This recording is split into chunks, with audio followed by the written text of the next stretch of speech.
Hi, we're going to discuss theories of cognitive development. We're going to start with an overview of some different perspectives, and then we will focus on more details about Piaget's theory. And then in the next video, we will look at one specific example, object permanence, and we will compare some different perspectives. Note that there are some additional slides that appear in your handout for this lesson that do not appear in the video. So, how does children's thinking develop? Well, the first comprehensive theory of children's thinking comes from the work of Piaget. It's called Constructivism. The idea is that kids actively construct knowledge. They figure things out on their own. They create knowledge. They're active. They're not just passive sponges absorbing the world. And Piaget laid out a set of clear stages for development. And he set the stage for the whole field. So he's right about some things, he's not right about other things, but his theory provides a foundation for decades of research on children's thinking. A good analogy for Piaget's theory is the child as scientist, a lone scientist, figuring things out on their own. In contrast, another perspective is rooted in the work of Vygotsky. It's called the Sociocultural Perspective. And the idea is that cognitive development is more influenced by the social world than Piaget thought.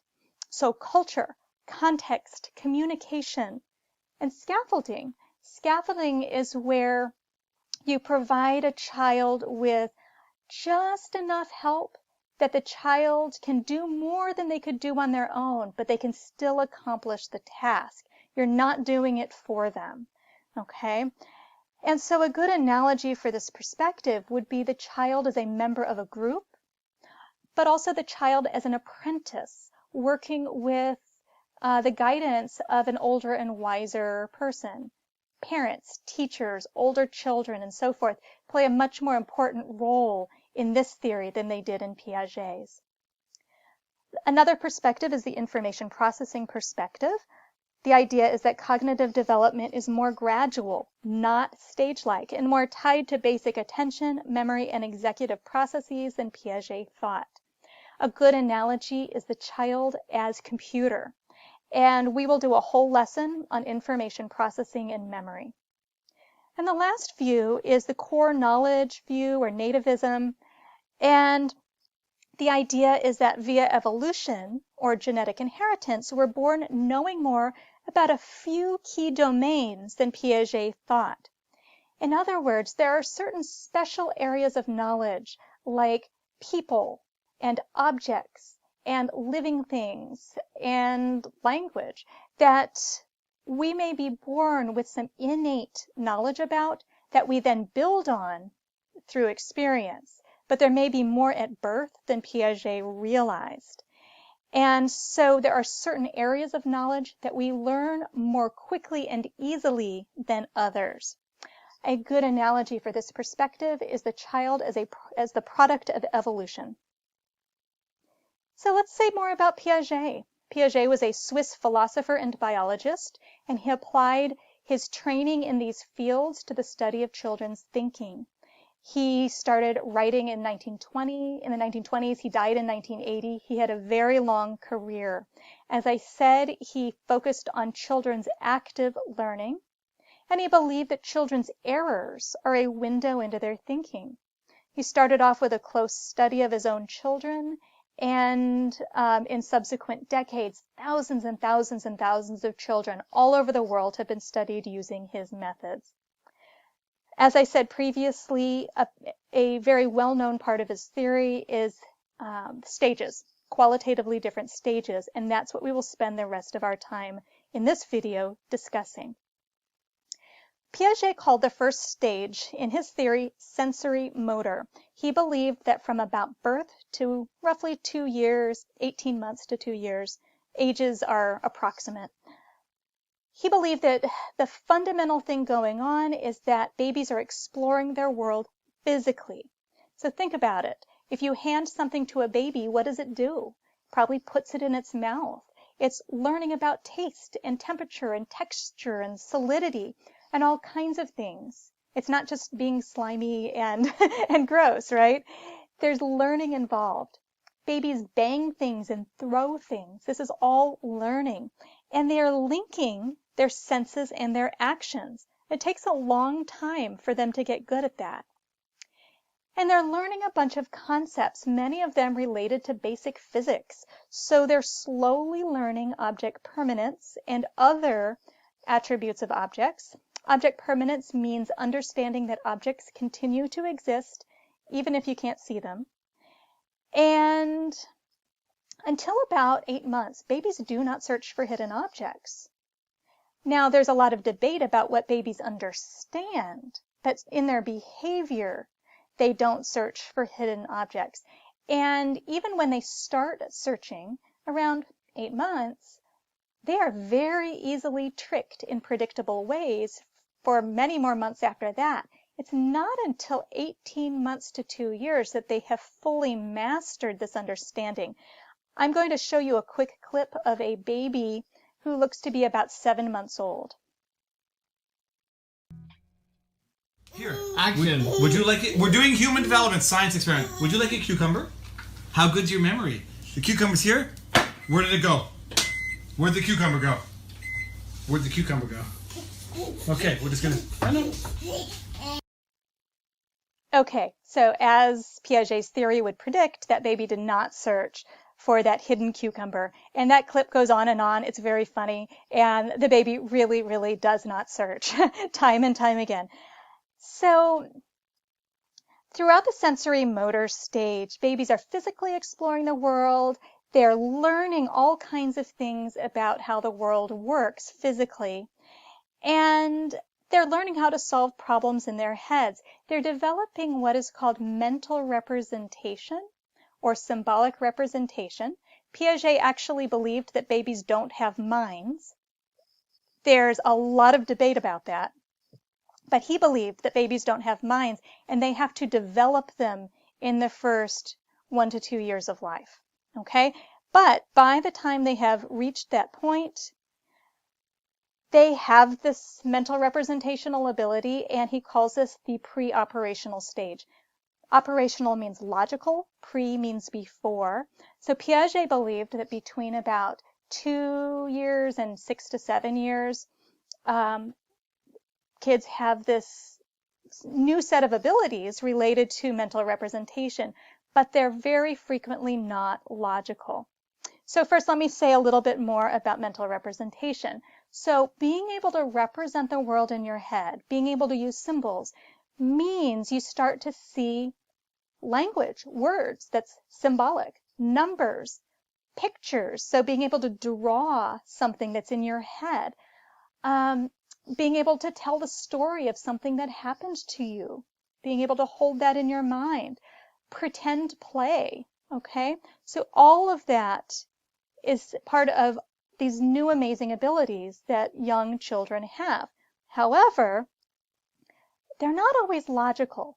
Piaget believed that preschoolers are fundamentally not logical, that they lack the ability to be logical. And he is wrong about that.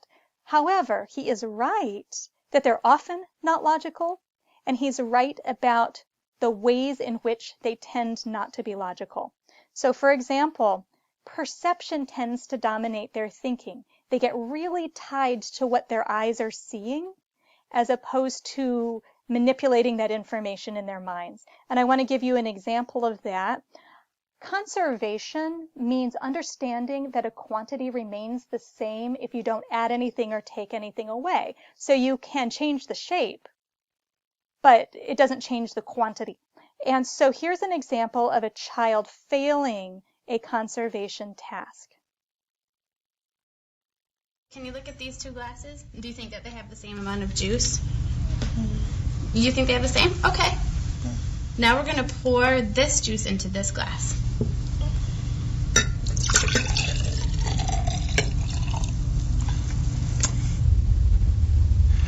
Now, do you think that this glass has more juice, this glass has more juice, or do you think that they have the same amount? That one has more. This one has more, and why do you think that this one has more? Because it's taller. Okay, so you saw that child fail to understand that the quantity remained the same, even though all of the transformation happened within her experience, within her sight, okay? So conservation is one of many different logical skills that young children tend to have a hard time with, okay? Another thing they have a hard time with is taking other perspectives. Piaget called this egocentrism. We're going to do a whole separate lesson on that. Okay, so somewhere around 6 or 7 years old, kids move into what Piaget called the concrete operational stage. He believed this began somewhere around 6 or 7 years old and ends at roughly 11 or 12. He's actually not right about the end point because he goes on to his fourth stage, the formal operation stage, but not everybody moves out of the concrete operational stage, and not everybody does it at 11 to 12 years old, okay? However, many do. And so in the concrete operational stage, we're talking about the elementary school years, where kids are very, very logical.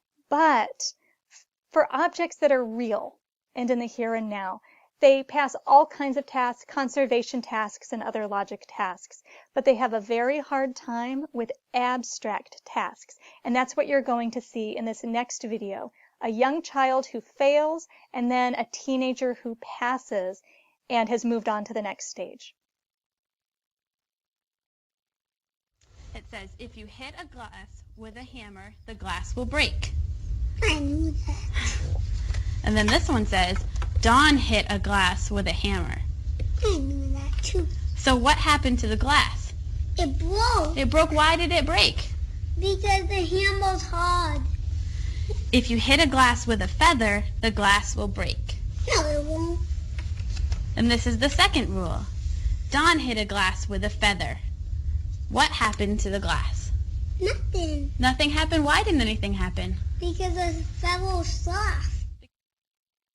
First one says, if you hit a glass with a feather, the glass will break.